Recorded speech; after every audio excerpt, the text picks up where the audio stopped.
Let's just do an individual check. Check the mics. All right. Doug, check. Aziz, check. Moshe, check. Neal Brennan. Now you're fucking with the champs. Hi, this is Doug. Yeah, Doug in first. Wait, fuck you, Doug. Back off, Neal. Man, fuck you, Doug. Hey, Neal Brennan. Let Doug go. No, but he didn't. He just sat there. He just wanted to say his name first, Right, on YouTube. I'm proud of you, Doug. Hey, Neal Brennan, I'm going to be in D.C., Washington, D.C. at the Improv 13, 14, 15, 16 of September. Come fuck with me. Yo, it's Moshe Kasher. How's it going? I got this... Man, fuck you. I got this Lance Bangs... It's going great. How are you? I'm good, thank you. And glad you asked. I have this Lance Bangs birthday party over at Cine Family on September 8th happening, and then I'm going to be at the Riot LA Festival and the Toronto Just for Laughs Festival same weekend. I'm going to be there, too. It's the weekend of the 21st to the 23rd, so if you're in LA or Toronto, you can come fuck with me same weekend. I'm in Toronto also. And New Normal, that's Neal continuing to inject his ego into this. And the New Normal premieres is September 11th, so fuck with it. This is Doug. Fuck with me. September 10th at UCB Theater. Crash Test, 11 p.m. with Paul Scheer, Aziz's friend. And I'll be in Australia with Tim and Eric late in September. Look it up. And speaking of Australia... I'm going to be in Australia around the same time. Yeah, we're going to try to... When? Introduce yourself. This is Aziz. Wait, yeah, this is Aziz. Yeah. And, I happen to be playing in Australia around the same time Doug is. Where should they go for tickets? Tour.azizansari.com. There you go. Tour.azizansari.com. So fuck with Aziz. He's going to be in Los Angeles, New York, and Australia coming up very soon. But for now, let's fuck with the champs. You're about to be fucking with the champs.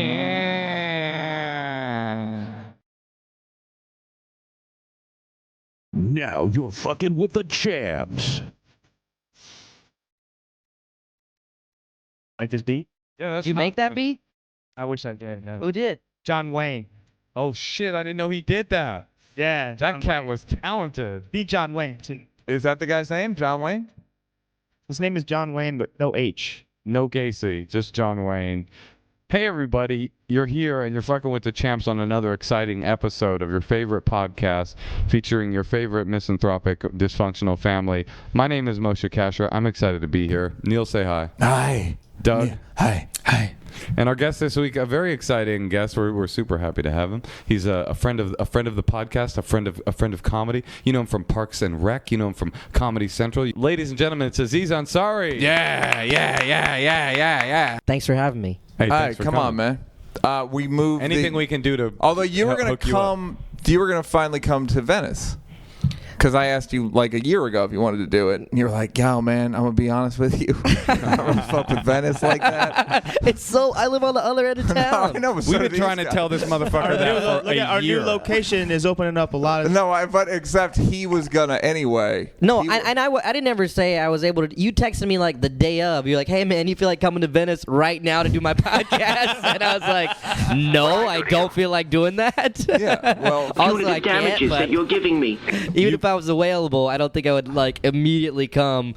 I would love to go to as a backup podcast. Hey, Aziz, guest. you love traffic, right? You could have probably just texted. Now, I was thinking, we were just thinking about you in general. You don't like to drive by yourself, huh? I don't like to drive by myself? Yeah. I always feel like you're carpooling. I'm always carpooling? Yeah, Wait, how did this stereotype start? You don't know about He's that? got this weird rumor going that you don't like to drive in a car by yourself. Because Aziz Ansari, man. Everybody knows that cat doesn't drive alone, dude. No. I mean, that's impossible in LA. You're always driving by yourself. I know, but like whenever you go, like we went to Irvine, we went together. Okay, yeah. So you think we should have taken separate cars to a comedy show we were doing together in Irvine? Aziz, I heard a rumor about you that you don't like to wear purple shirts. Is that true? Is that a fact? No. And then the other night you were at a party. You're always like, "Hey, are you going? Come with. Let's go together." Maybe it's a drinking. I and heard you driving were thing. friendly, Aziz. Is that true? Maybe it's a drinking and driving. I heard you're trying to lessen your carbon footprint, Aziz. Is that a true rumor? Yeah. Well, that's what I'm saying. It's like you're known for your carpooling. I didn't even mention that as one of your credits. I'm sorry. You know the dude, he's a carpooler. You probably ridden in a car with him at some point in the past few weeks. Oh my God! Who? Y'all know you just dropped him off here. If you was ever Aziz trying to save Ansari. some money on bridge toll, you definitely met this next cat.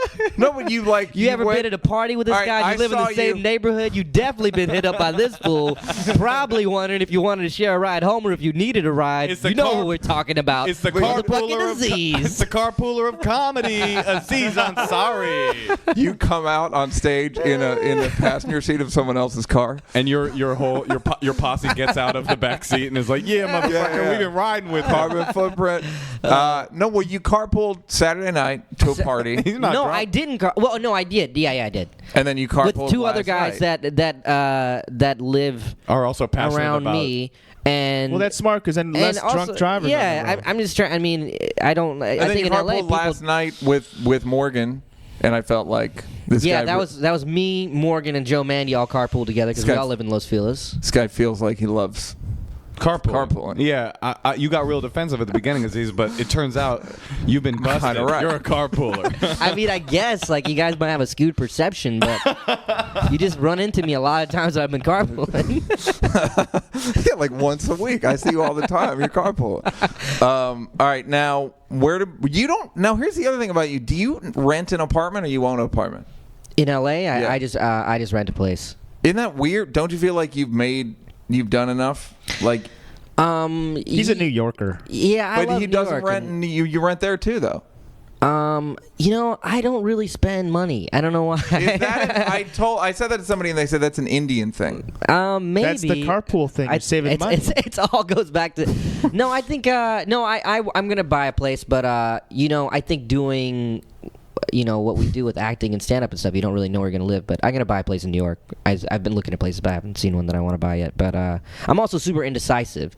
It's hard, and that's a big And fucking when you purchase. buy a place, it's a big investment. And also with like Parks and Rec, it's like I like New York over LA. So when I moved here and like Parks and Rec, it's always been like, oh well, we think we're coming back for another Right, yeah. season. It might be canceled. So it's like I'm sure as soon as I buy a house, that's when the show will get canceled. So I also don't want to buy a house for that reason. No, yeah, 'cause you you- never know where you're gonna be planning your roots doing this kind of stuff. You know what I mean? But I think I'm gonna get a place in New York because I think New York I really love, and also for stand up I find I write way more and perform more in New York. So I think I'll always need some base. The fuck you say to my sister? Whereas LA, I feel like not much stuff shoots here anymore. So I don't think you necessarily need to live in LA. That's where we first really fuck with each other. It's like a year ago. In New New York. York. Yeah. Yeah. Let me guess. You guys were in a car together? We weren't look, I'd love to say we weren't carpooling. New York's I mean, where- look, Aziz, New York's do you sound want me to like- say that I wasn't? Look, we weren't riding around in cabs. Aziz, I we will. caught a cab. To You me, need- that's carpooling. That's If true. you I need- do remember we'd leave the comedy slab. I'd be like, hey man, you're doing that show in Brooklyn. We should just ride together. That definitely happened a couple of times. Typical Aziz. Fucking Aziz, man. I can't ride. I can't focus. 'cause No, the guy's Aziz, always- I don't want to ride in a cab with you. I want to take a separate cab right behind your cab. I love the idea of this as the major theme of your life. We somehow Yeah, that's what he loves. This is a carpooling. bombshell. reconstructed your entire career and life through the lens of Yo, carpooling. we went This is- deep on this. There's gonna be a carpool expose on HuffPo Yeah. tomorrow. At least. It's gonna slideshow no, yeah. of 10 other celebrities that also carpool a lot. Side splitter comedian Aziz Ansari admits to carpooling And addiction. then no, fuck you. And then we were at that party, and remember when I had like the Which party? paparazzi, and I had to do a U-turn on Sunset, and you had like you ran out. Carpool with me! Wait, where was that? It was somebody's. It was like Mindy's birthday party last year on Sunset. Oh, okay, and yeah. then we rode down to the other And club.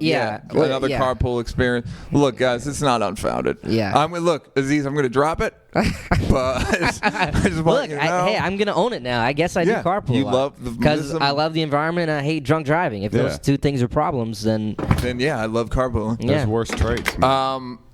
Now, where should we even begin with you? You're not black. We only have black people on there. Oh, really? Yeah. I'm a minority. He's not black?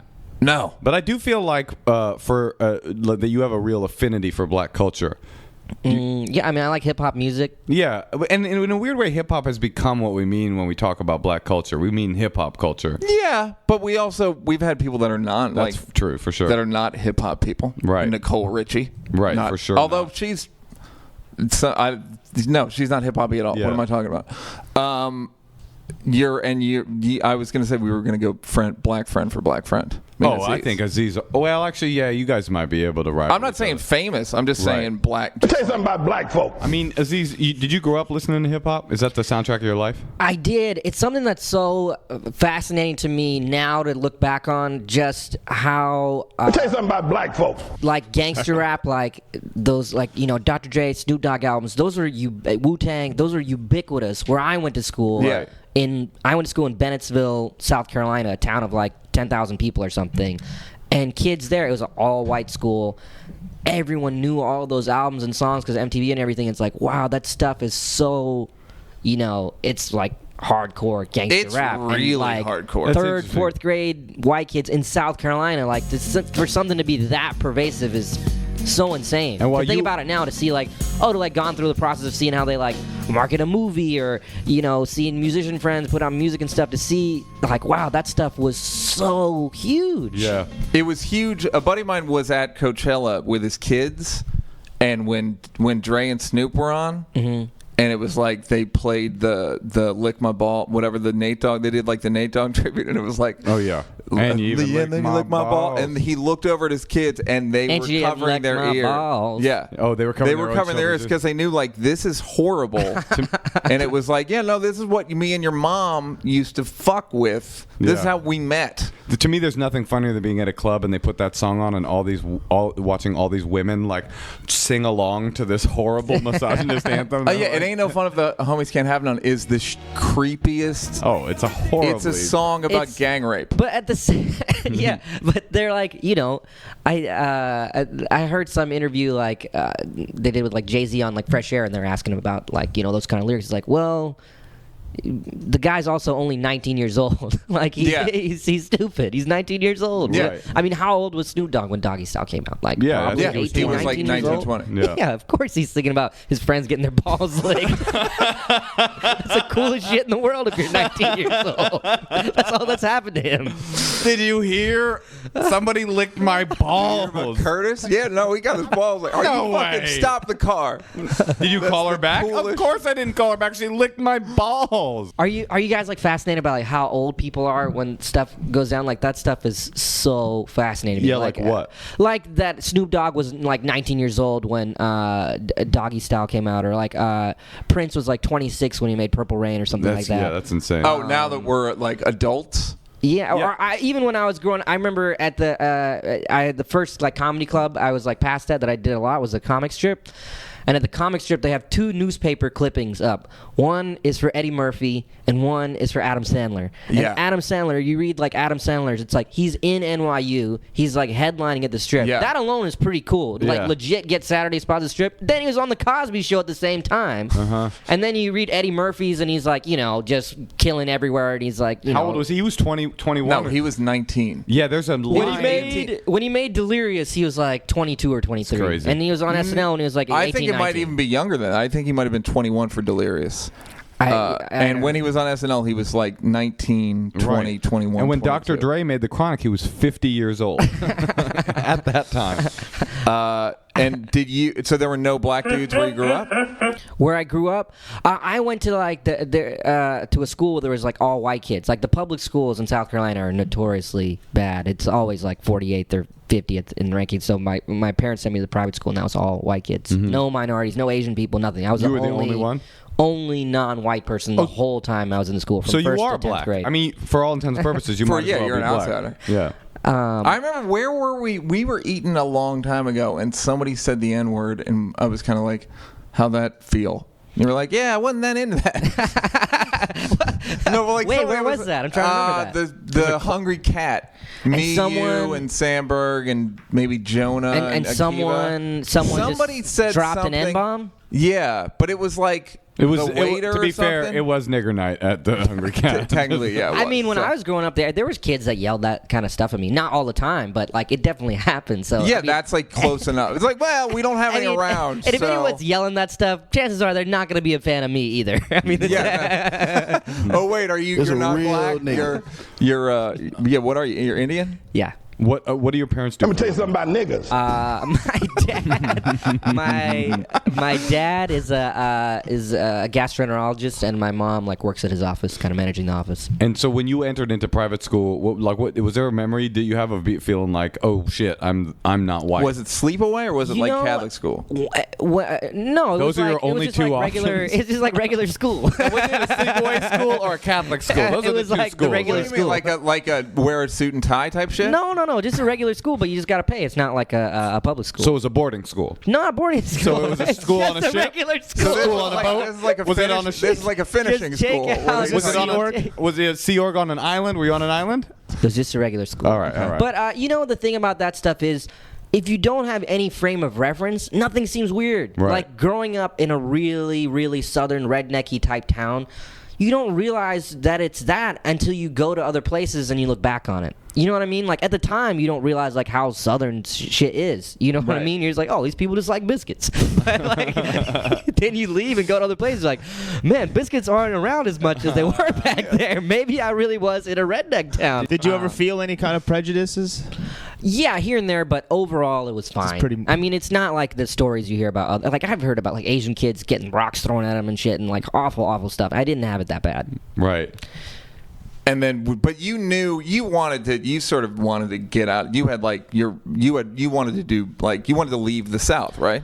I wanted to leave a small town. I was always bored. There's nothing to do there. There wasn't even a movie theater or anything. I was definitely like always like, there's nothing to do here. There's nothing to do here. There's nothing to do here. Like, you know, and this was before the internet and stuff. I think the internet's definitely helped out Yeah, anybody that's been stuck in a small town tremendously. Because they have access to all of the media. Everything. And you didn't used to have that. Yeah, I was talking to someone I about, always think, yeah, go ahead. I was talking to someone about this the other day. Like, I remember, like, when you'd go to, like, rent movies, and it's like, they have one copy of this thing or whatever. Now it's like, you can see everything. There's no reason for any kid to be bored anywhere. But I always love the idea of, like, of a person, like, stumbling upon a punk record in some small town and it changing their life. Like, yeah, I mean, I guess that happens now, but in a much less cool way. It's like, and then I saw this blog I mean, post. also it's like Stumble upon it on Facebook on your feed. Yeah, it's well, that's what I'm saying is that everybody has all the access to everything. But do you ever feel like I could fucking live in wherever? No, never. Because that's the thing. It's I like, don't feel like it now, but man, don't you think like didn't you guys grow up in a small town? Or you all grew up in big No. town? I mean, grew up in the outside suburbs. Philly, like the suburbs of Philly.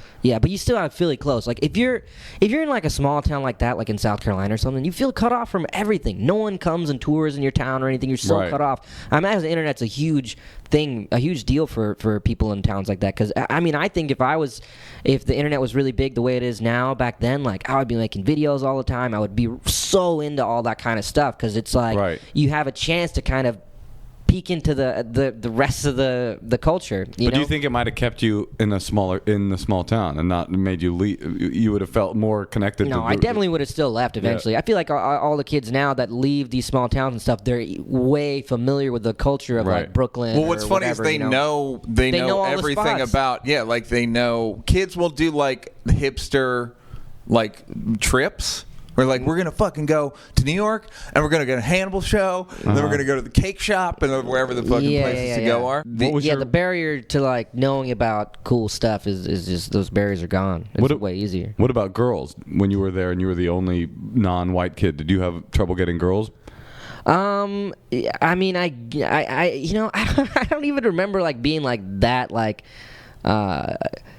You're not like you're not that like you're not a girl chaser. I wasn't aggressive about girls back then, but I think I did okay. Yeah, I was fine, but he ain't no bitch. It ain't no thing. It ain't no thing. It ain't no thing. So then, all right. So then you moved to New York. So you applied to NYU. You were a good student. Yeah, I was a really good. Yes. Come on, he's Indian. Yeah. Get real. I'm sorry, you guys. I'm sorry. And then you got into NYU for what? I went to NYU for the business school. Did you kind of think like, Yeah, as soon as I got there, I was sketched out because I didn't know what I wanted to do. So I was like, oh, you know, maybe I'll go to business school and start my own business. Like that could be something cool. Like I had an uncle that had his own business, and I was like, oh, that seems interesting to kind of own your own business. What kind of business do you think you would start? I don't know. I never figured it out. business. Yeah, Aziz's making biscuits. Actually, that is a good carpool business idea because I'm always trying to find biscuits and I can't find them. So There you go. Carpooling and biscuits. Biscuits are so good. Why are they not at more restaurants? Biscuits. So NYU, and yeah, I didn't know what I wanted to do, so I was like, oh, I'll just go to business school. school. Maybe I'll figure out some sort of own my own business, start a business, be an entrepreneur. And then I got there, and it's all like kids that are super into finance. Like I didn't know what Goldman Sachs was and all that stuff. Right. And that was all those kids cared about. They was like, oh, I'm gonna be a finance major, make a lot of money. And I immediately was like, oh, I gotta get out of here. And I had friends that were in Tisch and stuff. I was like, oh, this seems cool. Like they're doing cool stuff that seems fun. But I was just too lazy to put together a packet to transfer. And then again, I was gonna transfer to Gallatin. Gallatin's like the create your own major thing. And then I was too lazy to put together a packet for that. And by then I was doing stand up, and I was like, I definitely remember like specifically being like in a class one day, and they were like passing stuff out, and I was just like, I don't give a shit about this stuff. I'm just gonna like coast through, get my degree, and then I'm gonna do something with comedy. I think at the least I'll be able to just tour doing stand-up in clubs. You know, I felt confident enough that I could do that. What made you decide to do comedy in the first place at all?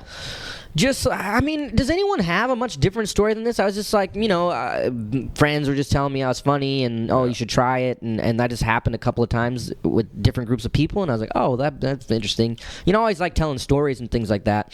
So, you know, I tried it and I really enjoyed it. And, you know, I never took a break or anything. I've been doing it since then. I think I might have. When did you were in freshman year? It was summer of 2001, so summer of my freshman year, yeah. I think I might have been at your first headlining weekend at a out-of-town club. Was it the Punchline? Punchline in San Francisco? Yeah, at the Sketchfest thing? Maybe, yeah. That may have been like the first time I did an hour. Yeah, that was so there. long ago. I remember those shows, yeah. Yeah, I showed like a video up top. Right, you showed that baby thing. The Shutterbugs. Yeah, the Shutterbugs, right. Yeah, yeah. Oh, so that was right before Human Giant? That was before. Yeah, that was before Human Giant was a thing. Yeah. Oh, did you guys shoot Shutterbugs on your own? We shot that on our own. Just for fun? They used to do a thing called Channel. I think they may still do it, but you know they do Channel 101 here. Yeah. They started a Channel 102 in New York, and so we did it for that, but not really. Is that how Human Giant got started? Kind of, but we were kind of just we were doing bits at the Crash Test show. Used to be I would host and have a different co-host each week. So the first week I did it with Rob Hubel. I knew him a little bit because he was from South Carolina too, so we were kind of friendly with each other. And so I asked him to do it, and he was like, "Yeah, sure." And I was so psyched he was doing it because you know, he was like one of the best like improvisers out there. Hubel's funny, man. He's so funny. Yeah, like so and then fucking great. Yeah, and then the next week I did it with Paul Scheer, who also was just like one of the most respected dudes out there. And we had such a fun time. Writing together, me and Paul, and both me and Hubel. And when me and Hubel wrote together, we were writing in like a Starbucks, and Hubel doesn't take shits like in public bathrooms ever. Like no man after my own heart. Yeah, so he like went back to his house to go take a shit while I'm just like sitting there, and then he came back and he brought these like little kids headshots, and and like he was like, yeah, I had these headshots that I like got from a friend of mine that does like commercial casting, and they're so funny, and we were just looking at them and just like laughing so hard because there's these like cute little kids that just have so much hope, and it's just so funny, and so we just started riffing on them, and then we just came up with that bit, and now we did that, and then we were like, man, we should like shoot this as like a short. And it was about like an agency where they cast kids, right? It's it was an agency, like a talent agency for kids. It was like CAA for kids or whatever. How did you get Jason Walliner involved? Jason is a director, and Jason, I'd seen some stuff he directed for some other people, and it was clear like he knew what he was doing, and so we were like, oh well, let's see if this guy wants to direct it. Because at first I was like, oh, I'll just shoot it. I know nothing. Right. I just had some garbage camera. I was like, I'll shoot it. And Hubel was like, maybe we should get someone that knows what they're doing. And then I just called Jason, and he did it, and like he did a really great job. He was just hanging out at UCB? He would just do videos for random comedians here and there, and I just seen some of them, and it just seemed like, oh, this guy knows how to edit and like package stuff together and shoot stuff. So he shot it and did a good job, and then we just kept working with him for the other stuff. And the other big video you guys had was the that mixtape thing, right? Yeah, that was a totally random thing. That was like I had the Crash Test show, and I did a co-hosting with my two roommates that I lived with at the time. And one of the bits we did was that I challenged my roommate Zach to see if who can put together like the shittiest like mixtape of like the worst songs, and the loser would have to like blast the songs out like in the park or something. And on a boombox. On a boombox, yeah. And it was a very like nothing like bit that we just thought of just for the show. Yeah. And we just shot the video, and it was pretty funny, and so we put it on the internet on like College Humor or something, and it ended up spreading everywhere. But I feel like that was like a great start for that. I still feel like that's still who you are. Really? If that makes sense. Like in a way that like I feel like that's part of your I hate the word brand, but I feel like that's the way like Eddie Murphy is like fucking 48 hours and sketches. I feel like I know that's my crazy. 48 hours. No. That's crazy. Yeah. Sorry, Aziz. I know that. You remember that 5-minute internet video you made at the beginning of your career? I know that's you that's think your I'm 48 hours. I'm not saying the only that's, thing I don't but like I'm saying about like that's your launching thing, and it's true. It's fucking funny, and it's who you are. I mean, I would say that maybe about Shutterbugs, but the mixtape thing seems like it was such a like not much thought put into it, but a thing that was just like, oh, it just took off, but it's not something I would ever like, you know. No, that's you. That's who you okay. are. That's who you are as a performer. And how did you make the ABC single camera show Carpoolers? Well, I went in there, I was like, you guys, pitched it, right? you know what I like to do? You know when you're at a party and you live close to someone else at the party and you didn't drive because you didn't want to drive drunk, and there's a couple of people, they all live in the same neighborhood. Also, do you know We who all share a TJ Miller car. is? We have one guy attached. He drove me. He's outside. I got a question for you. Well, one of your buddies is Kanye West. Is that true? You're playing that drop for so long, and that's from No, your actually, Letterman, right? it applies. No, he's been this playing is that good. drop, and no one has any fucking idea what it is, and I cut it out, but now it's finally for you. Was that you? Quit cutting me out. It means something to me. It's abstract. It was Letterman. Were you the guest though Yeah. that he was talking to? Oh, okay. Is that true? How do you know Kanye? How do I? He came to a show I did in Largo. I did a tour poster, like his glow in the dark tour. Oh, right. Yeah. And I just called I was trying to come up with a name for my tour, and he put out a tour called the Glow in the Dark tour, and the poster was really cool and everything. I was like, man, I want something like that, something like the Glow in the Dark tour. And I was like, all right, I'll just call mine the Glow in the Dark tour. And I just did the same poster, and so he saw that, and I had to kind of get his approval legally to do that. And then he came to my show at Largo and enjoyed it, and yeah, we became friends from that.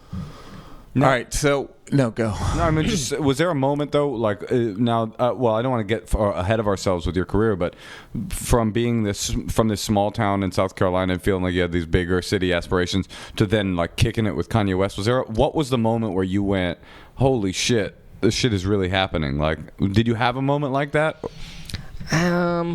I don't know. I mean, I think when that kind of stuff happens, it just keeps piling on top of itself, and you don't really realize. But there's definitely been a couple of moments where I've been like, "Wow, I'm really lucky that this worked out and that I'm getting to see this or whatever." But no, I mean, to get to see like people like record music and stuff, like you know. And I mean, the cooler thing is like to like meet comedians and stuff you looked up to and stuff, like people that you like watch when you're a little kid, like, and to Who, get to like meet, who? Yeah, who's your ultimate guy, comedy? I mean, I guess stand-up wise, like Chris Rock was like such a big deal to me when I was in high school and everything. To like, you know, those are like the cooler moments to me. Like one night when I was dropping into the Comedy Cellar. Comedy Cellar is a club in New York where a lot of people will drop in to like work on material. And I remember when I first went there, like one of the first few times I went there, just when I was starting out, I would just go there a lot to like watch dudes like Attell and Geraldo and Jim Norton. All these guys were there all the time, and I went there, and and then Chris Rock dropped in to like work on new stuff, and I thought it was like the coolest shit. Yeah. And you know, when you're starting out doing comedy, like to get any stage time, it's like a struggle. Like if you do a show where there's a crowd and it's good and you have a good show, like that's a huge deal. To like do a good quality show that's not like a terrible open mic or whatever. And so I saw that and I was like, man, that would be the best if you could just drop into any club. If they were just like, yeah, you go on whenever you want, Right. whatever, For however long you want. yeah, and do That's whatever you the want. key, yeah. I was like, that would be the coolest shit ever. Yeah. That's cooler than and you know, now to have like achieved that and to get to do that, that's the coolest thing. That's cooler than any like fucking house I could buy or whatever. I actually totally agree with you. But you're Like- not at that point. No, I'm not. But that's what I'm saying. Like that to me is success. You do that though, don't you? yeah. No, I don't. Everybody's at that point in their own way. Neal's No, at no, a no, different. no. We're talking about at the Cellar. At the Cellar, Oh, it's at the kind of Cellar, it's like- Yeah, I'm not saying. I mean, wasn't trying there to be are a dick. open. No, I know. I There didn't are mean like open mics where I suppose I could go like, "Hey, put me on." You know, when you walk in somewhere and they're like, they get Right. a little like itchy. But that at the Cellar, like that's because the Yeah. guys that can do it at the Cellar are Chappelle, Rock, Louis, Seinfeld. You. And like there was one night where I did it when Rock also dropped in, and we both did sets, and we were both working on stuff, and we are both talking to each other about it. And I was like, wow, like that's So like weird. that was like a sense of achievement. That's like holy shit. I came from like being a dude that was the most excited dude in the crowd when Chris Rock dropped in, to being another dude that dropped in and now shooting the shit with him, talking about how the process went. I remember seeing Chris Rock when I was working the door at the Boston Comedy Club, wearing a Beverly Hills Cop 2 jacket. Whoa, that was... Did you really? And I was like, it was like, whoa. Like, how the fuck did you get a Beverly Hills Cop 2? Like, how did you get into a movie? Like, fucking unbelievable. So I completely relate. And I also agree with you that, like, the idea that not even it's not cachet. It's like having respect at a place is better than money and fucking fame or what. It's like some real tangible shit. Yeah. Like that, and also that everyone that's doesn't something know no one about could it. ever take away from me. Yeah, exactly. And like, also, I've done enough stand-up to where, like, if I drop in there, people will be excited, you know? Yeah. But Parks and Rec could get canceled. I could do a movie that does horribly. But what I've achieved there in stand-up is no one could ever take it. You can't really, unless I do, like, a bunch of, like, terrible specials over and over again. But even then, they still might let you drop in. Oh, yeah. Then what are they going to do? I mean, you would just have to completely... Because that's never really happened where someone was able to drop in and then they're like, you can't drop in anymore. You know how you used to come whenever you want and do whatever you wanted? Here's the avails number. Is there like a problem with like top dogs who are dropping in at the same, or like there's like like a headlining guy and then a top dog shows up and then they're kind of like, oh, he's gonna go before me, he's gonna get my I mean, not at the cellar. That shit doesn't really happen. No, but like, you know, for example, like, okay, like Neal was headlining at the Improv on Friday. Like, no one would ever like drop in on that and be like, oh, Neal's not doing 45, I'm gonna do 40, and then he's gonna do 45. Yeah, even like, you were like, hey, if someone drops out, I'll fill in. But you weren't like, do you mind if I, like, you not didn't no know. one. There are like, comics that would do that. Would someone do that? I've seen that kind of thing happen. When someone's like Mencia apparently headlining, did that, but I've never. I mean, I think is kind of a dick thing to do. Oh, it I is mean, a at dick the, thing. at Mencia the, is at the like the comedy only guy cellar, it's like, who's oh, known everyone's for doing. At the cellar, this is like a funny one night on a Friday night. Rock wouldn't bump me, and on the next night Chappelle would, which is like a year ago. It was like, all right, this is like a classic two guys that know each other really well, and he's like, I don't give a shit. Whereas Rock's like, I have respect for what you did with Dave. Right, that's funny. No, there have been nights where like Chappelle, Rock, and Seinfeld went back to back.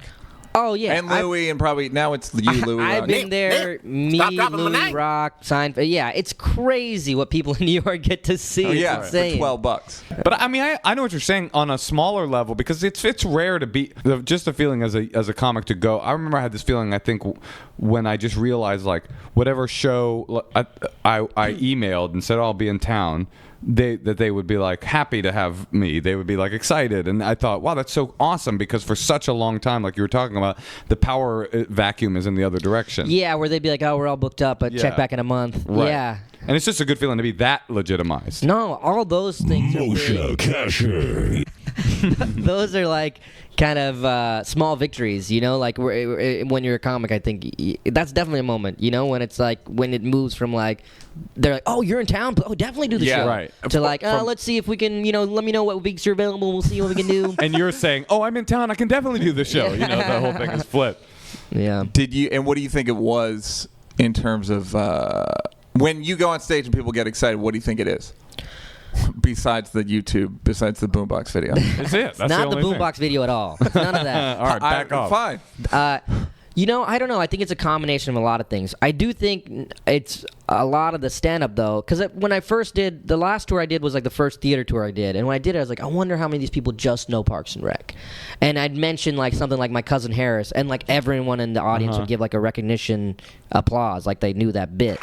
And so then I was like, oh, well, all these people have seen my stand-up. Right. I don't think people see a guy on TV and then go, oh, that guy's doing stand-up. Let's go see that. Yeah, I think they have to see your stand-up. So any touring on stuff I do, I think it's from the stand-up. But you also have always had some sort of extra element of like fairy dust and accelerated progress. Like, do you acknowledge that?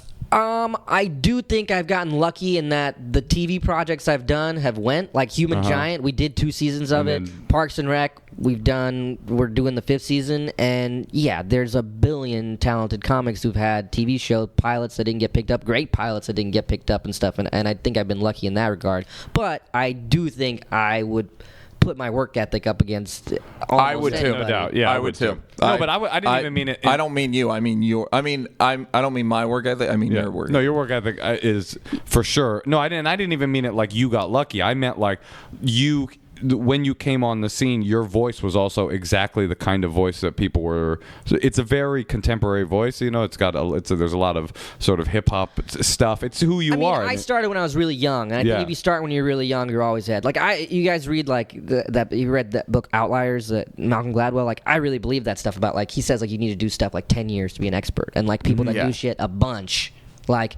There's the story about the Beatles. The Hamburg thing? Yeah, like how they were forced to do shows that were like 12 hours long or something. So they played way more. Number of shows they did far outnumbered any other band's output of shows in that same period. So they got so good. And so I believe the same thing about stand-up. That's why I always do spots and stuff. I feel like that's why I don't like LA as much, because I feel like LA you can do a few spots a week, whereas in New York, we run around New York. It's fucking like you can do like where else? You can do like 5 spots in a night, and if you start with a germ-revived idea and try it out at the first show, by the 5th show you'll probably have something close to a pretty good bit. Yeah.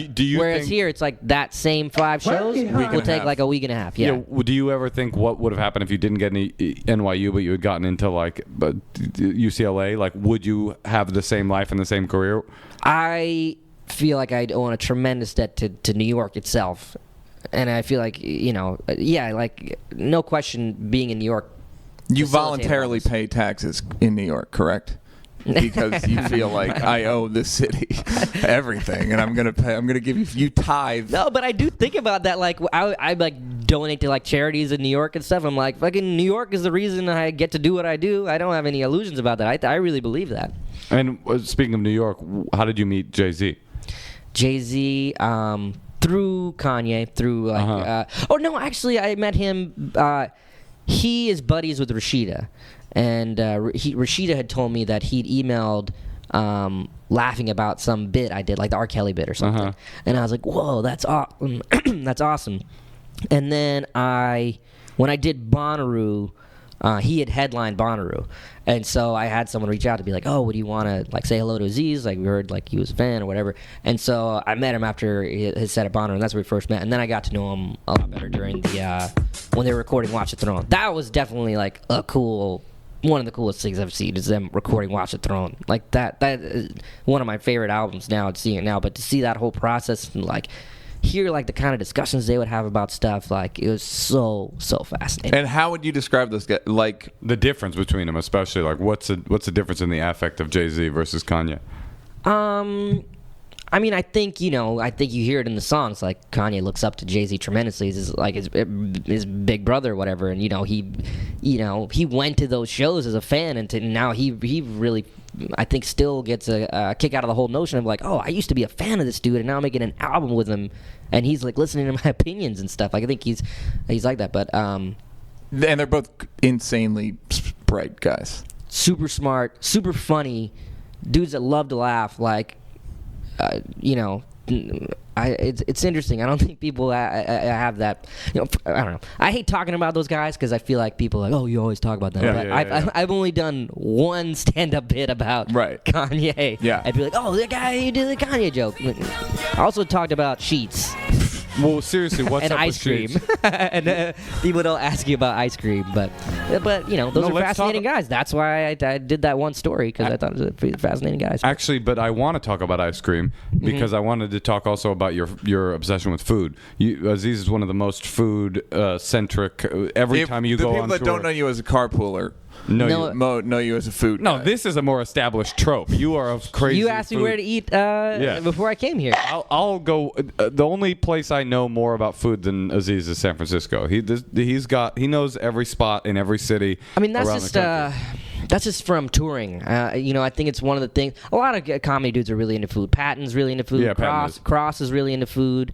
Ralphie May's really into food. Earthquake's really into food. Lavelle Crawford. You know what? Monique. Bruce. I should do a tour with those guys.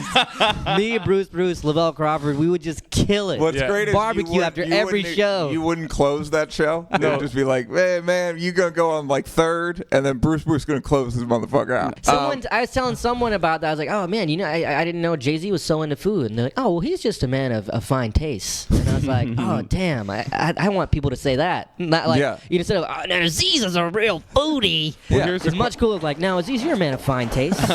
You like a lot of good restaurants. As a man of fine taste, if you had to give up food or sex for the rest of your life. Now, there's a pill of food. Don't worry, you won't die either way. Is there a pill of sex? There's a pill of procreation. You can still have children, okay? But you have to give up food or sex for the rest of your life. Can you choose? I mean, I would give up food. Yeah, you would. Would you really? I would have guessed the other. But I mean, it's like, are you thinking about it in terms of, oh, there's someone you love and you're together with them, but you could never have any kind of sex with them? Like, that would be kind of a bummer. I had a really interesting thing happen the other day, which this is a girl that I'm friends with kind of asked me if I wanted to be a sperm donor. Oh, very interesting. For her having a kid, and I was sort of like, isn't that a plot of some romantic comedy? It's like every romantic comedy. No, I know. He's a co-creator of a legendary TV show. Yeah. She's a down on her luck lesbian. Yeah. He's a co-creator of this baby.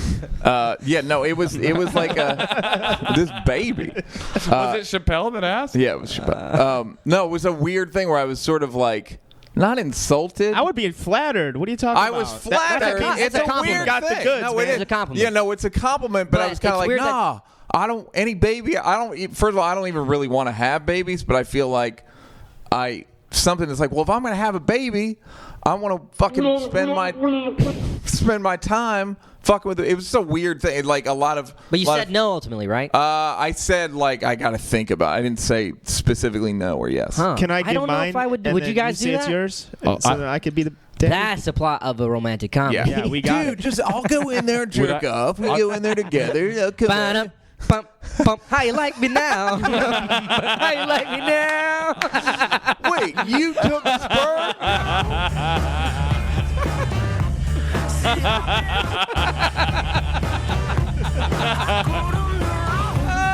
Hey, Neal. Dude, where's the sperm? It's gone. How you like me now? That song would kick in when it's like whenever the other guy's like, he's I can't make it. I can't go to the sperm bank. We have to go. This is the only time we have an appointment. What are we gonna do? Bump. Other guy goes in. I've thought about, because I feel so incapable of finding a partner that I would want to have a kid with, I've thought, well, if I get to a certain age, I'll find like a Jewish lesbian and make an arrangement of convenience to have a child with that person. Because you really Why want to a have Jewish a kid? lesbian? Just because like she's gay, so there wouldn't be weird stuff, and she's Jewish, so the kid would be smart and talented and run the media or whatever.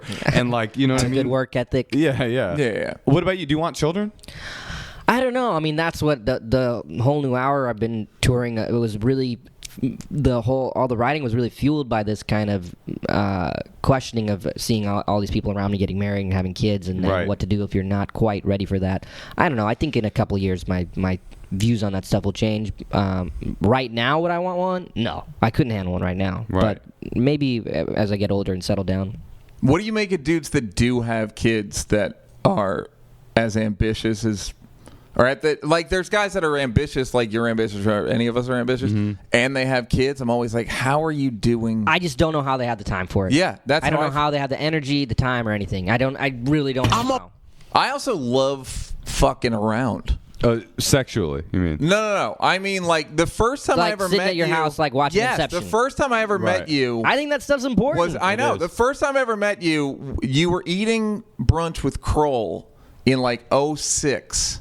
I remember that at Cafe. Cafe Orlin. Orlin. And I look over. Kroll came over and was talking to me and the girl I was dating at the time. And I look over, and Aziz's mouth is. You're staring off into space, and your fucking mouth was wide open. And everyone had always told me that I did that. And I never had seen anyone else on Earth, and I was like, I fuck with that dude. Like from here on out, you were staring into like the ceiling. Zone out. Yeah, I do that. Just zone the fuck out. Your mouth was hanging open.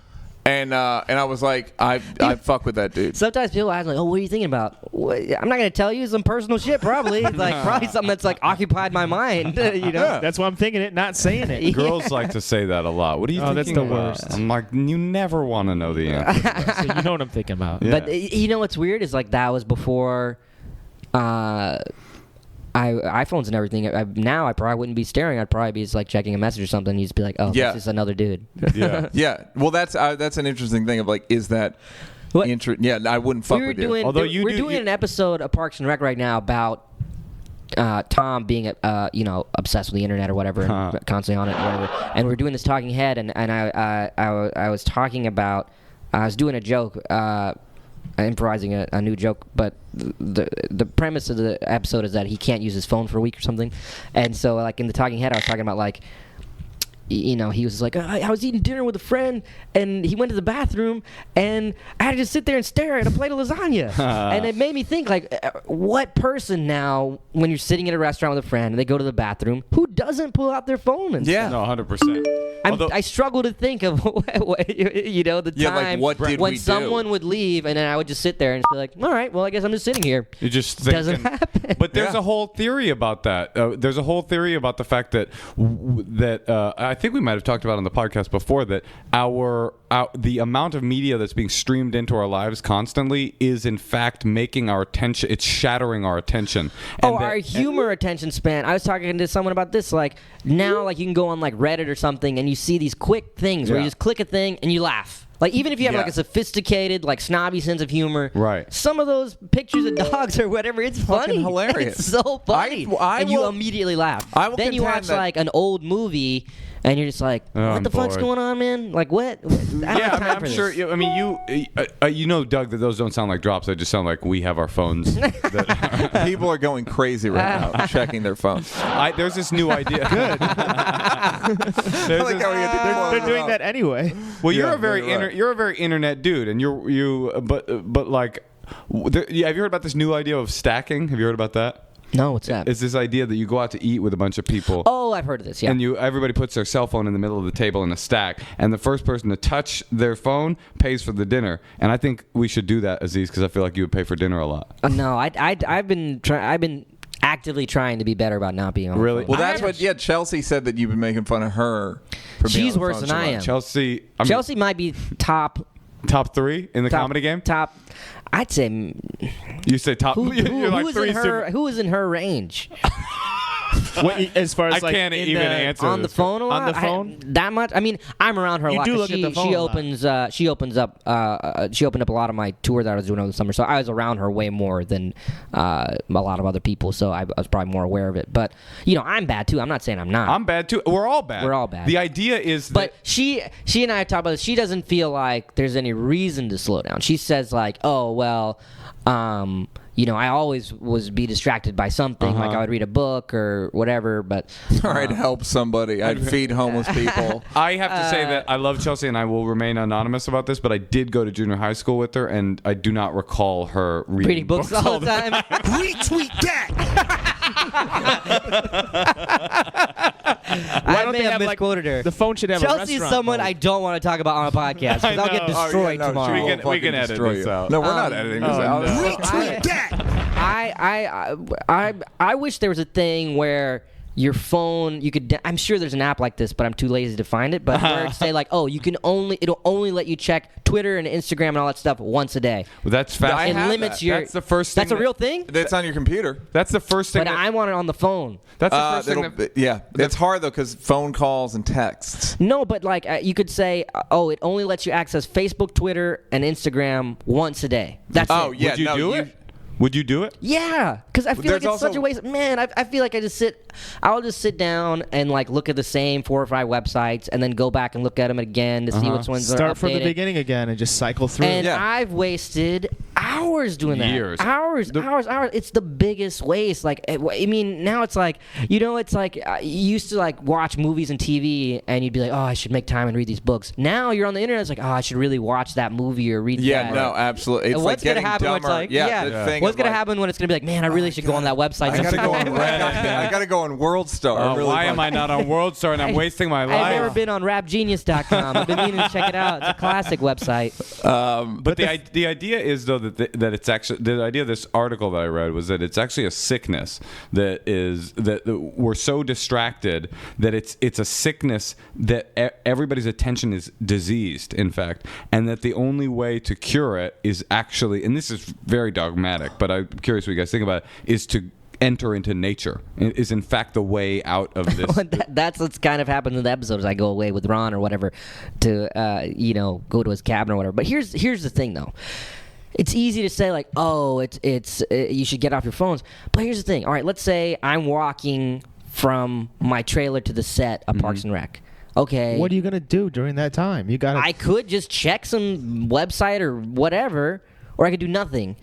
Arguably checking the thing, maybe I'll learn something from that or something, but I don't know. I don't know if the argument is that you're distracted and you might not see someone and say hello or whatever, but... No, I think that the idea, though, is you're right about that, is that you're packing more information in. But in fact, I guess the argument is that it's the information that's the problem. It's such useless information. It's worthless. It's been making me sick to my stomach recently. In like the last 3 weeks where I've just been like, I'll hit refresh and I'm like, God damn it, I'm so sick of this. Same here. I hear you. I have this another book that I want to write, and I have been not writing that book actively while actively checking Twitter, Facebook, WorldStar Hip Hop, and like Brown Cardigan and Lameme. It's like every time I look at them, I think about the book I'm not What's writing. Brown Cardigan? Yeah, I gotta check I mean, that if you out. think about it, like... What is Brown Cardigan? Yeah, what are those sites? Those anyway? are meme websites. Brown Cardigan? Yeah, do I you saw fuck with Reddit. that? Oh, you know, okay. Reddit has a good collection of the memes, and it gets changed all the time. Right. So but you think about things like, oh, if I wrote 2 pages of a screenplay every day, that's how you'd I have 2 months. You'd have a script. That's literally how I movie. That's literally how I wrote my book. It was literally I realized that if I deconstructed it to 2 pages a day, it would be an hour of work, and I'd finish a book in 6 months. Yeah. I used to have a blocker on my. That's how I gained your respect. That was the first thing I ever really respected about Neal. I had a blocker on my. What is that? You're writing your script. Yeah. No, I had a blocker. I had a blocker on my computer, and you can still get it. One's called Freedom, and one's called K9. Those are for your computer, though. Yeah. There's got to be one for... I'm sure there is, yeah. I'm going to make one for... I have ideas for apps. I just need to get a team to make I them. have an idea for an app, too. What's your... do you not want to say on the podcast? I don't want to say it, because it's a jokey one I might use in some... Right. It's in a thing. It's in a bit. Bits. Do you have any... I got zero app ideas. Here's my idea. I had an idea for a dating website app. I got so you type in... Oh, you did? You tell yours. My thing was you type in 3 things that you like. Yeah. And then it'll find someone that also likes 3 things. Those same 3 things. And you'd already have 3 things in common. Dude, stop with the fucking internet sounds. No, that was a typewriter. I like how he pressed play and then he let his computer just go while he came over to the conversation. And he also made full eye contact with all of us as if to say, fuck you, I'm doing these sounds. I don't know. I feel like if I met a girl that liked Breaking Bad, Watch the Throne, and tacos, I'd be pretty fired up. Yeah. If she was like really into those 3 things. So like I think if you have 3 things, that's kind of a decent starting point. Like, oh, we like this shit. That's maybe we'll like other things. Maybe we could introduce. I think you should have 3 things you don't like, too. 3 things you don't like? Yeah. Nazis. It's the shit I don't like you should have on That's there. that shit I don't like. What was your app idea, Doug? Well, there could be one for restaurant mode on the phone. You just hit a restaurant mode button. Oh, so what would restaurant mode be? Isn't that a emergencies personalized? come through, and that's it. Your phone turns into a restaurant. Never emergencies happen though. Okay, Emergencies well, don't happen. the restaurant phone mode just like turned your phone back off. before people had cell phones, people wouldn't be like, "Oh man, my fucking brother died. I didn't hear about it for a week. Yeah.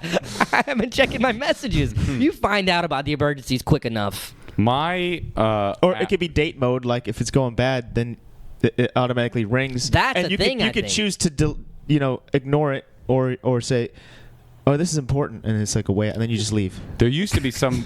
That seems a bit rude. There used to be some app you could call, and it would have a conversation recording that you could answer the recording, and it would give you an excuse to leave wherever you were. Oh, it would say something. It would say something, and your answers to that question. Man, what a bum person! You can't even come up with a genuine excuse. This is for You're people that with horrible? terrible imaginations that you couldn't just go like, wait, what? You have to take your cat to the vet early in the morning. I have to take my cat to the vet. No, it would tell Thank you for calling. Excuse Thank me. you for calling me. It would work like this. It would say the thing that you're supposed to say, and you would just repeat it. It was like, I'm sorry, I have to go. My neighbor just called and said I'm sorry, I have to go. My neighbor just called and said that they need apartment's on fire. My apartment is on. I want to talk about stand-up. What is your prep like for stand-up? Prep you for- strike me like if For you're what? A show, for a show. tour? What? For A tour show? Like if you're doing a show, an hour and a You do great stand-up. Hour and a half before the show. What are you doing? He listens to that. headphones. I don't do much. That you get to the venue. I will maybe. I'll maybe like listen to a prior set if there's some new stuff I was tweaking or whatever. I saw you at a show last week and you had headphones on, and I'm like, But what are that's you? like I thought you were getting. I thought you were playing some beats and getting hyped. No, and you're like, that's no, what just people listen think. to my other set. I'm listening to an earlier set to see if there's stuff I need to change. And when I record all my sets. Neal, you record all your sets too. Do you record all yours? I've never recorded a set in my life. I don't do that either. You know who doesn't record? I did some panel with about comedy with Seinfeld, and he doesn't record any of his sets. And I thought for That's sure really he'd be a surprising. guy Yeah, that that records because he's surprises me so too. meticulous Yeah. with words. I figured for sure, and he's like, no, Yeah. I don't. But I record all my sets and listen because there's always stuff I improvise and stuff, and some of my best writing has just happened in the moment on stage. So I always Right. record all my sets. But that was like for like a show where I was dropping into work on new stuff. A tour show, by now, like my tour is like almost like a play. Like I know what it is, and I'm kind of simultaneously writing the next hour. So What are it you does trying to do though? I mean, like, do you go on stage an hour and a half before a show? Like, what are you thinking a minute before the show? A minute before a show? I'm not thinking about anything. Yeah, Okay.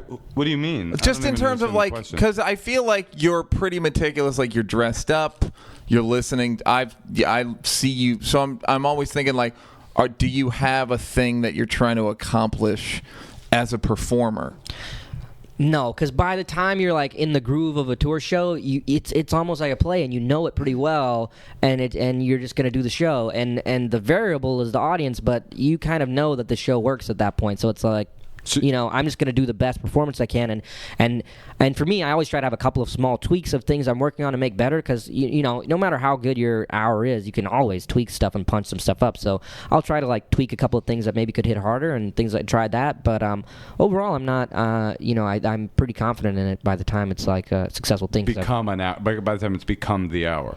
By the time I'm like taking a show on a tour where your people are paying a lot of money to come see it, and I'm going around the country, like I'm pretty confident that's really good. Otherwise, I wouldn't do it. Have you ever been in a position where the tour was coming and you felt like, fuck, I don't have the time? That's the nightmare, yeah. But no, it's never happened. That's why I also try to get so ahead of the writing. Like right now, like I still could do another few months of touring on this special, or of this hour, the Buried Alive hour that I haven't released yet. But like Doug said, I've already started doing small shows to kind of start writing stuff. I don't think there's anything wrong with just continually writing. And I can always. I think that's the way to do it. Yeah, but it's like. You can either add it to the one you're doing, or you can use it to start building a new one. No, when you say that you think of it like a play, I understand what you mean, that you're doing an hour, a singular hour performance. Yeah. But I also wonder, do you, like this latest hour that you said has a theme of a lot of like getting older, my friends are getting married, what does it mean for me? Do you set out with a thematic vision in mind? I've never done that before until this one. Mm-hmm. This is the first one where it's really just about babies, marriage, about chicks. and where do you meet someone you really like? Where do you find someone that you really connect with? Those are the only three things I talk about. But all the other ones I've done, like I said, like the first special, I talk about sheets. I talk about going on Craigslist to find concert tickets. I talk about, my cousin Harris. The second one, it's like, talk about this, texting with girls, and, it might be, whatever. It's more all over the place. But these, I kind of like the idea of it kind of being like a theme show. But I don't know what the next one will be. I think it just depends on where the jokes come from. No, I have a question. What have you not yet done that you really want to do career-wise? Career-wise? Stand-up wise, I'd want, the frustrating thing about stand-up is when you're touring an hour, like I think the hour I'm doing now is my best one. I think it's way better than all the other ones I've done, but the only people that hear it are people that come to the shows, and you can't put it out, because once you put it out, you can't tour it anymore. Right. And, I have to tour it to like make my living. But I hope that comes out and like people think of me, gain an even higher. I think I have a decent amount of respect. I feel respected as a stand-up, but I feel like this one's really good, and I feel like I hope people like look at it like, wow, like he really got a lot better in this one. It's a lot of progress as him as a comedian. Blah blah blah. Like what areas do you feel like you got better in? That's what I was asking before. Like, what do you? Because I know when I go on, there's things I want to do that I wouldn't naturally do. What it is? Billy Bird does every tour. Will like do. He's like, I just want to take the mic out of this. Like, he'll do something that he hasn't done before. And I'm wondering, where were you on the first special? And then what were you shitty at, and what do you feel like you're way better at now? I think right now, you always hear like. You're like at 10 years, you always hear people say, at 10 years you get way better. And that's the thing in the Outliers book too. They talk about 10 years being a marker, but I've always heard that. And I think now I'm finally like gotten good at kind of taking like the core like feeling like inside me, like what am I really feeling right now, and able to turn that into jokes. And I think when you do that, it works really well, because everyone has those same fears and thoughts, that if you're really able to talk about stuff that's really personal, close to your emotional core. Yeah. It's not just a bit that you thought of. Yeah, it's not like, like that joke about sheets that I did in the first special, like that's a funny bit and it's like well written, whatever. But I think this stuff that I do now about babies and marriage and like, worrying about things like, are you gonna ever meet someone that you really connect with? Like that's like to have a thought like that. Some real shit. I want to make a joke about that, about the fear of that. Like years ago, I wouldn't have been able to do that, but now I have, and that's a relatable. Who's never had that thought? Right. You know what I mean? So when you do that kind of stuff, you get this kind of. You can sense in the audience where people are like, yes, man, thank you for saying that. I felt that same way. You feel like a different response, a different like level of response. Yeah, people are kind of connecting with it in a different way, which is not cool. necessarily louder, not necessarily bigger laughs, but just like a longer. When like you watch like Bring the Pain and you watch the niggas versus black people bit, and the audience, you can tell they're like, yes, thank you for saying that. Right. Yeah. That thing. Yeah. Yeah. That's a cool thing. And a nigga say he don't eat pussy's lying his ass off. And what beyond outside of the prism of stand-up, what would you like to accomplish that you haven't yet? What? I've been developing all these movies and stuff, and the movie process is so frustrating and slow and tedious. I'd like to be able to get one of these movies I'm developing that I feel kind of gets out my voice in a filmic way. Mm-hmm. Gets made and does well. That would be great. Have you ever thought about doing something like what Birbiglia did, just doing it yourself? Yeah, I mean, that's obviously an option to do like kind of a lower budget thing, and I'm working on this script now that I think I'm going to try to do that way maybe, but movie stuff is so slow, boring, frustrating. I want to set up a conference call about this movie in 2 months. Yeah, it's such. You don't get any. It's not like stand-up. Man, stand-up is the most rewarding. It's the best. Right. You come up with a good bit, and you do it, and it works, and you have it, and it's great, and you constantly get feedback, and you're like, yes, I know this works. Right. I just said it for 20 people, and it got a huge laugh. That's rewarding. It's better than money. It's better than. I always tell people that. Like, why do you do stand-up? It's like, because it's the fucking best. When you think of a new bit, and the first time you do it, it works, and it gets the kind of laugh that you're like, oh, that's gonna get. There's the kind of laugh that a new bit will get, and you're like, nah. But then there's one that's like, oh, this is gonna be a monster. Yeah. And when you take a thought that's like, and then you make it into one of those monster bits, you have a huge sense of accomplishment. Whereas movie stuff, like I feel like it's a lot of like you're on calls with people and they're like, can you change this? We don't think this, and then you never deal with that at stand-up. Yeah, it's like you think what? Because I just did it and it worked perfectly. Yeah, right. So I don't really care what you think about anything. Yeah, you can just go right to the audience. I mean, it's there's nothing like it. It's the best thing by far. Yeah, that's it. That's fascinating. Yeah, it's like no, I talked to the audience last night. Right. They already signed on board. When you put out a stand-up special on Comedy Central, you're putting out like an hour of content. You don't get any notes. There's nothing else. No one ever puts out an hour of material or anything without getting any notes. Because what are they going to say? Like, I think we should cut that bit. Yeah. No. I don't care. I did it. It works. How was that online experience? The difference between doing it on Comedy Central and doing it on your own? Doing the thing yourself is great. I mean, it's awesome. It's great because, people get to buy for $5 and they have it. And I don't know. It was a great idea that Louis had, and it worked really well. I'd always wanted to I knew I was going to release that special online, and I was trying to figure out how to do it because I'd seen how many YouTube views I had and stuff compared to how many DVDs I sold. And I was like, oh, clearly this is the way it's going. And I tried to think not in the way of a corporation or whatever, would be like, well, let's take all the videos down. That's why no one's buying the DVDs. Yeah. It's like, no, they're not buying the DVDs because they like watching it this way. Yeah. So let's embrace that and try to figure it out. So I pursued all these different avenues trying to figure out like, oh, maybe YouTube would want to release it and they would pay me to like have the exclusive rights, all this stuff. And I was doing all these meetings and stuff, and it was just going so slow. And it's like, what are you doing? This would work. Like, why are you guys not doing things faster? And there's just so much bureaucracy at all these big places. And then when Louis did his thing, he was like, I'm just doing it myself. I was like, whoa, is this going to work? Are people going to find out about it? Blah, blah. And of course, it was a huge deal.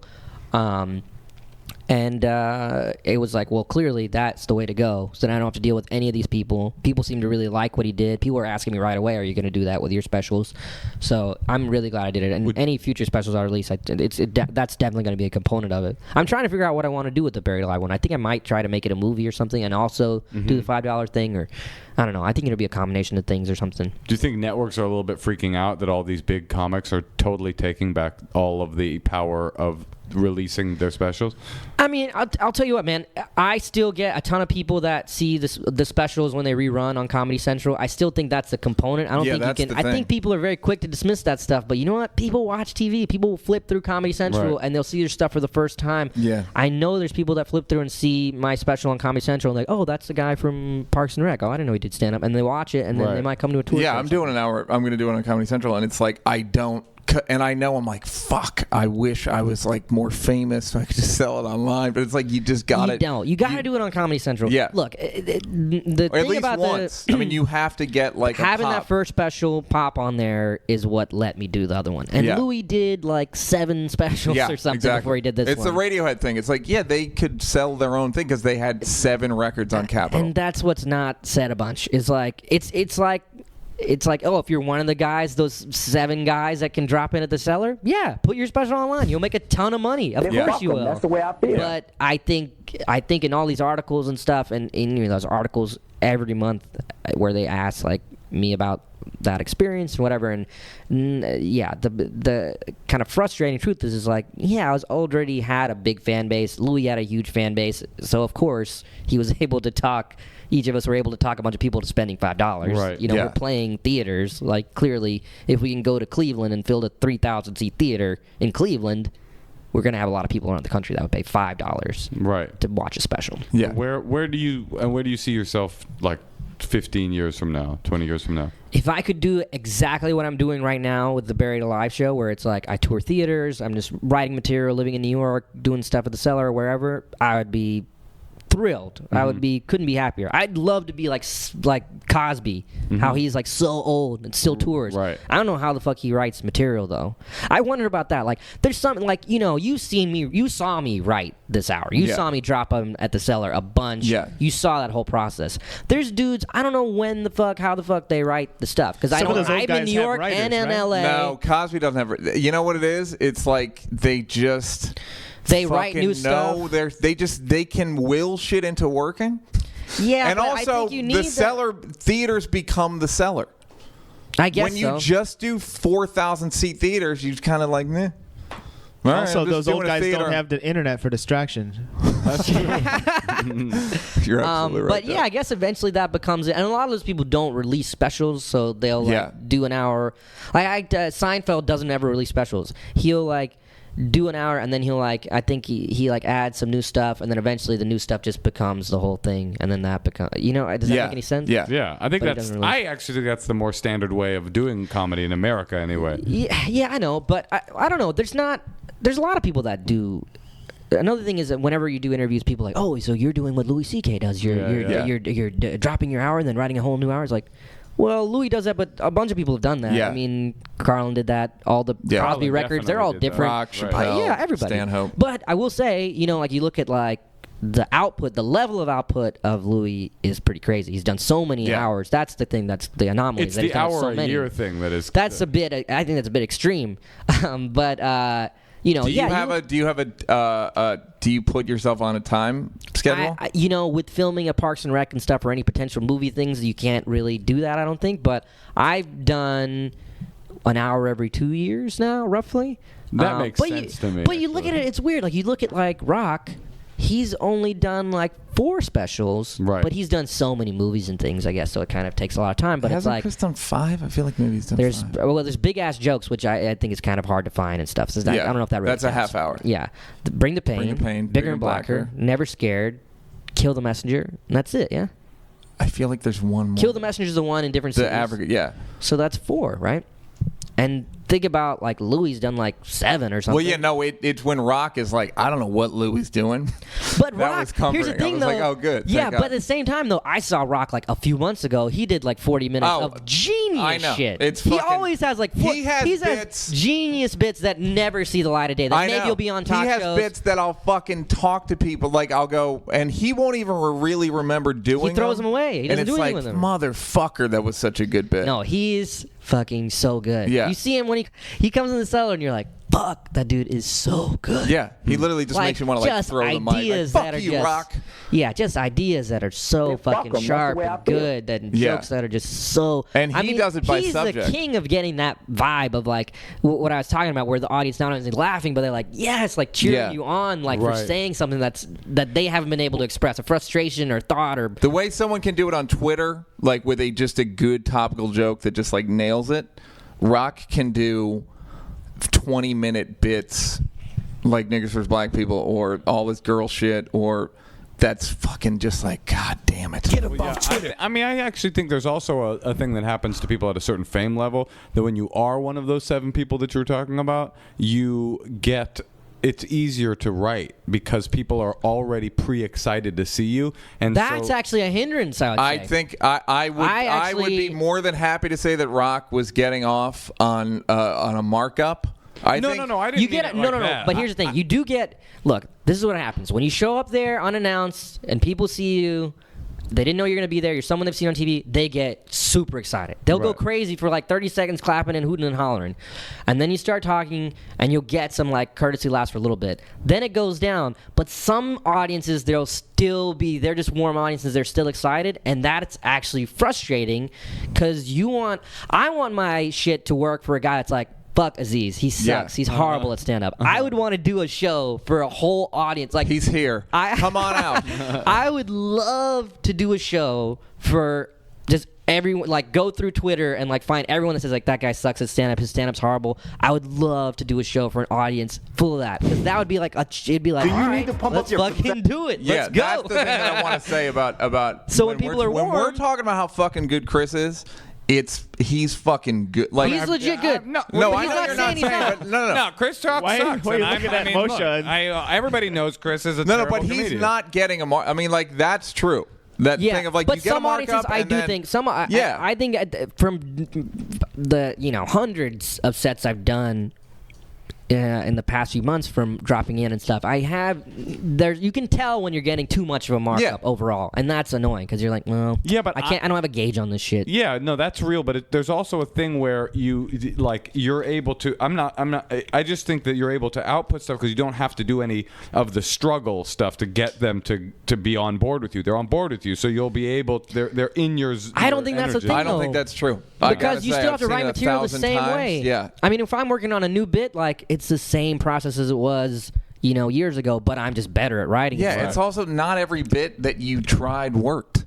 You know what I mean? Yeah. Like, and it's not like it would have been harder if you weren't. It's a fucking someone can go up. Michael Richards didn't get a pass. You know what I mean? Like, no, but the fact that he even did stand up is, I think. I saw him do good jokes, man. I saw Michael Richards do good jokes. I've never seen jokes that I remember. But the advantage is you get to go up anywhere. That's the huge advantage you have over everybody. Who's going to be better? The guy that goes up 100 times in a couple months, or the guy that goes up 20 times in a month? That's why the guy that goes 100 is going to win. That's why I'm not picky about doing open mics and all that. Like you and I, when we were in New York, it's like fucking. I heard there's a room. Dude, they turned a mic on. I did a show in New York last time I was there, and like I went on after a guy that'd been doing stand up like 3 months. Yeah. You do open mics? Yeah. Do you do open mics? In New York, there's some places I'll drop in. But I mean, I don't know if they're open mics, but it's. What do you mean you don't know? I don't know. I mean, I'll go to like if there's a bar where there's like 30 people there, like a very low key thing. I have no problem going in there and doing a set. I think that's what great. I mean. Like I'll just. To me, it's like repetition. Yeah. There's repetition. There's like a Lil Wayne documentary, and he said like repetition is the father of success. Yeah. That's so true. It's repetition and refinement. Refinement is the part he left out, but repetition and refining to me is the key to stand up. Totally agree. Well, all right. We did it.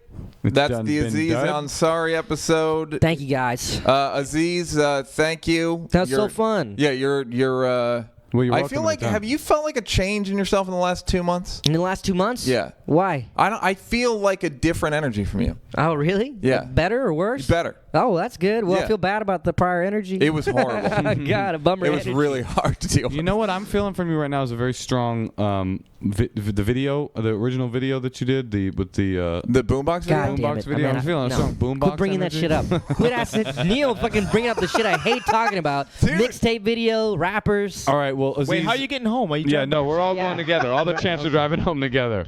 Have to. Yeah, we got to. It's in the rider. Ladies and gentlemen, you've been fucking with the champs. That's been Aziz Ansari. Thank you so much for coming in, Aziz. Super fun, guys. Thanks for having me. Now you're fucking with the champs. Oh, yeah. Samantha, that page on the mall.